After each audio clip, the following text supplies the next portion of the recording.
Rudi Ramin trained as an accountant in the Philippines but switched to marketing, first for Unilever and then Mondelez. He later studied for the INSEAD Global EMBA and now works for Google in Singapore. Welcome to Alumni Experience, Rudi. How come you switched to marketing right at the start of your career? So I took up accountancy because my teachers told me that I was good in math. And I realized that finished accountancy, got my license, and I realized that was not really the career for me.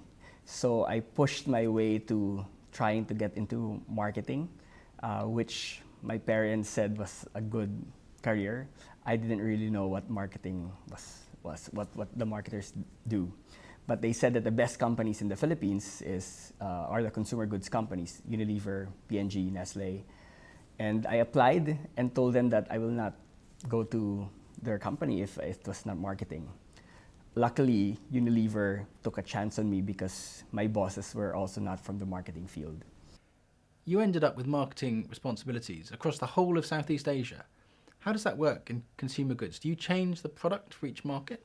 So Southeast Asia is very diverse. You have different cultures, religions, different colonies of European countries, right? In the foods industry, food is very local. You can even say it's regional. It's province specific. So we did not force one product that goes across different countries. And it's really because of the food culture. So with Unilever, we were really developing local products, but done from the central team or the regional team. But in some categories like shampoo or deodorants, you don't have to change a lot of the things. You can actually develop one product and market it across. Maybe the advertising, the whatever you put on TV or digital is something that you can localize.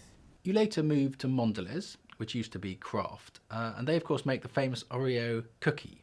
Surely an Oreo has the same branding everywhere. So Oreo, that's the reason why I moved to Mondelez. Like, who does not want to work on an iconic brand? It's a brand that is number one, not only in the US, but surprisingly in China. Imagine that, there's lots of Oreo cookies, so many biscuit brands in China, and the Oreo is the number one brand. The brand is quite consistent in its positioning. The twist, lick and dunk is everywhere. So, and the way we market Oreo, it's not just a food product. You don't talk about Oreo chocolate or the cream. It's really about the bonding that the kid and the dad or the kid and the other kid would have is what we talk about. And that's why I think it's a mega brand. Now, you have different executions of different spots. If bonding is really great for dad and daughter, dad and son, or flavors, like we have a mango flavored Oreo or a green tea flavored Oreo in China. So that's what we localize. During your time at Mondelez, you became a digital champion. What does that mean? That's a really good question. I volunteered to lead digital for Mondelez when I think it was my second year. I realized that digital marketing is becoming important, and I didn't know anything about it.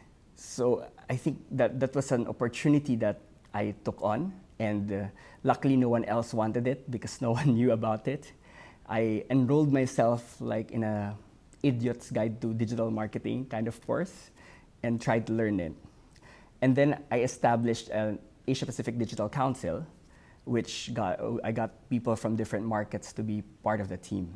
And our team was responsible for capability building, collaboration, innovation, things that you can talk on a regional level, and then you have local markets executing it.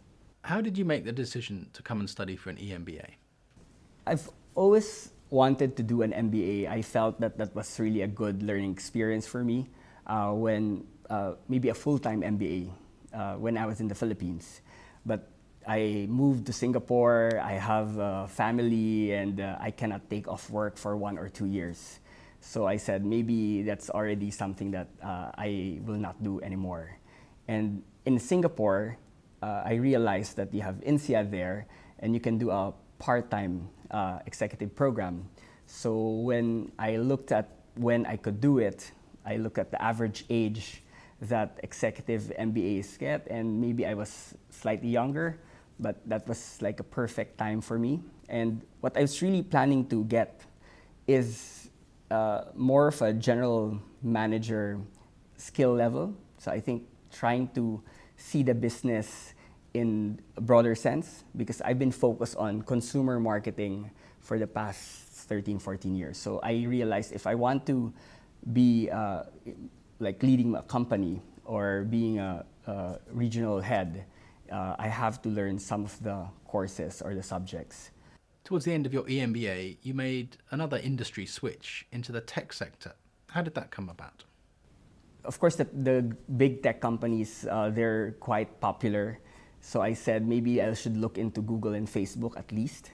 And then I found that there are some INSEAD alumni in Google who are based in Singapore. So the networking advice was to send cold emails to these alumni, which I really did not feel good about. Like, why would they answer me? Like, they don't know me. So, but then I said, okay, there's nothing to lose here. It's just an email. So I sent an email. I did not have very high expectations. Maybe I sent 8, and 4 people responded to me. And that was amazing. I was like, oh, wow, okay. So I had people from Nestle, Coca-Cola, from the US, from Switzerland, from Australia, and from Singapore who were just willing to talk to me. And that for me was amazing. Google is a kind of marketing company, but how does it compare to marketing consumer goods? So in consumer goods marketing, you feel like you're the CEO of your brand within the company. And you are in charge of not only the advertising, but also coordinating the supply chain, the financials, and the trade.